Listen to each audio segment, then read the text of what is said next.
This is a tutorial for Vespa LX 125 and Vespa Sprint 150. To turn on the bike, put the key in the keyhole and turn it clockwise 2 times as it will go on standby mode.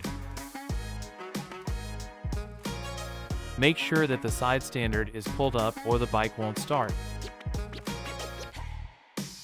Next, start the bike as usual by pressing the brake and the starter button.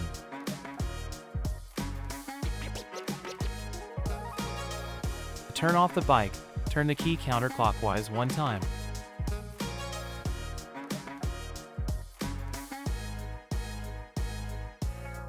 To open the seat, press the seat release button next to the keyhole and lift the seat.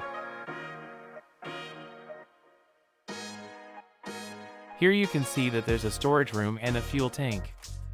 To open the fuel tank, turn it counterclockwise.